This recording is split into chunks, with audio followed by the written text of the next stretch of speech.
Hai, Assalamualaikum dan selamat sejahtera. Bertemu kita kembali pada pagi ini dalam kelas Bahasa Melayu. Murid-murid, hari ini kita akan belajar tentang tajuk kita lakukan bersama-sama. Dalam buku teks, ia berada pada halaman 8 dan 9. Objektif pengajaran pada hari ini ialah murid boleh membaca petikan dengan intonasi yang sesuai serta dapat membuat gambaran tentang maklumat teks dengan melengkapkan peta pokok dengan betul.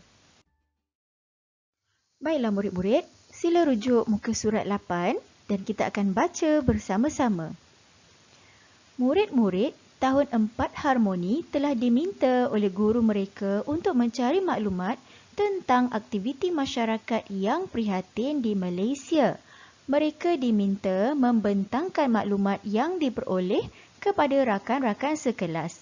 Rajiv, Jitwen dan Jimmy telah berkumpul di rumah Hadif untuk membincangkan tugasan tersebut.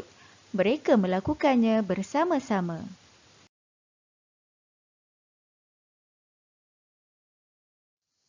Murid-murid, kamu akan dapati di dalam tajuk ini terdapat 4 amalan yang dilakukan oleh masyarakat Malaysia yang prihatin.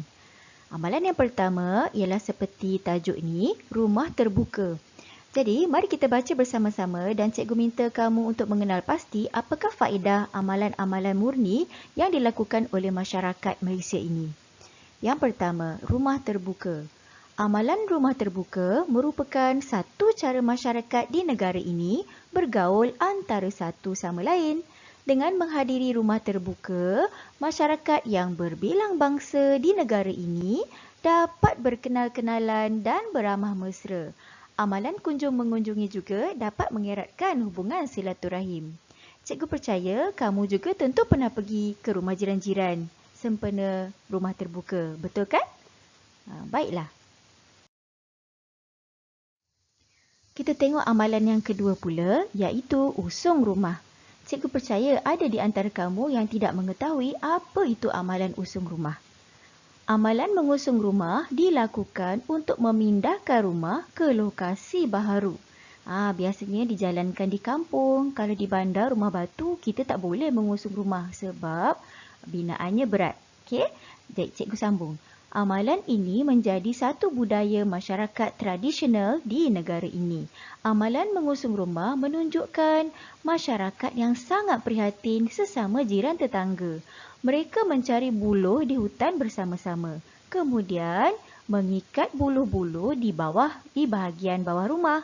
Selepas itu, rumah tersebut diusung ke lokasi tapak rumah yang baharu. Setelah selesai, para pengusung rumah akan dijamu dengan makanan dan minuman. Keadaan ini menunjukkan tuan rumah prihatin dan menghargai pertolongan yang diberikan oleh masyarakat. Ini kiranya tuan rumah nak berpindah rumah, tapi dia bukannya bawa barang-barang, sebaliknya dia bawa satu rumah pergi ke tempat lain. Okey? Dan dibantu oleh jiran-jiran tetangga dengan mengangkat rumah tersebut bersama-sama. Baik kan? Mari kita tengok amalan masyarakat yang ketiga. Baiklah, amalannya ialah gunting rambut percuma. Mari kita baca bersama-sama.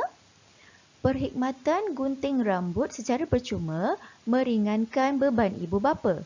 Perkhidmatan ini dijalankan hasil kerjasama ketua kampung dan masyarakat setempat di Kampung Tok Rimau. Ketua kampung menyatakan bahawa perkhidmatan seperti ini mampu membantu masyarakat setempat yang berpendapatan rendah.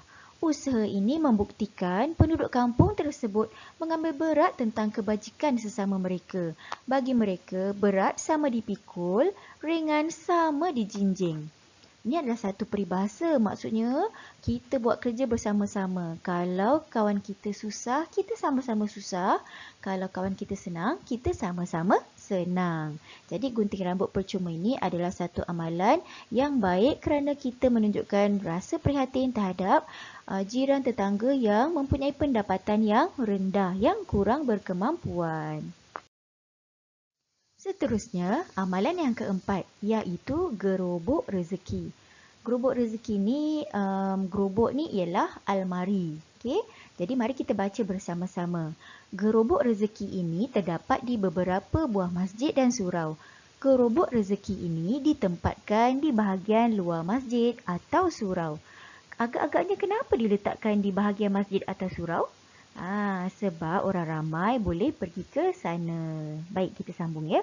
Hal ini bagi memudahkan golongan miskin mengambil barangan keperluan mereka. Contohnya yang terdapat dalam gambar lah, keperluan biasanya untuk makanan. Okay? Barangan tersebut disumbangkan oleh masyarakat setempat yang ingin berkongsi rezeki. Barang-barang yang disediakan termasuklah beras, tepung, susu bayi, minyak masak dan sebagainya.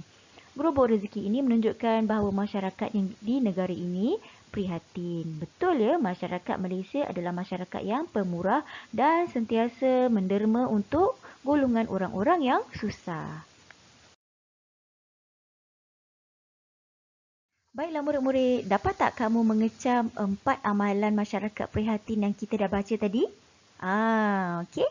Jadi, aktiviti seterusnya ialah cikgu nak minta kamu salin peta aiting ini dalam buku pemahaman. Jadi, salin yang ni ya. Faedah amalan masyarakat prihatin. Terdapat 4 amalan masyarakat prihatin. Yang pertama ialah rumah terbuka. Yang kedua ialah usung rumah. Yang ketiga ialah gunting rambut percuma. Dan keempat ialah gerobok rezeki. Kemudian di bahagian bawah ni cikgu nak kamu tuliskan apakah faedah amalan tersebut. Contohnya, kalau yang pertama tu amalan rumah terbuka ialah masyarakat berbilang bangsa dapat berkenal-kenalan dan beramah mesra. Okey. Kemudian faedah daripada amalan usung rumah ialah dapat menunjukkan masyarakat yang prihatin terhadap jiran tetangga. Yang ketiga, apabila dijalankan amalan gunting rambut percuma, ia dapat membantu masyarakat setempat yang berpendapatan rendah. Dan akhir sekali, amalan gerobok rezeki dapat memudahkan orang miskin mengambil barang keperluan mereka. Jadi, sila salin ini, tuliskan hari dan hari bulan dalam buku pemahaman. Salin peta aiting ini, kemudian kamu tangkap layar ataupun screenshot, hantar pada cikgu dalam ataupun melalui Google Classroom. Okey?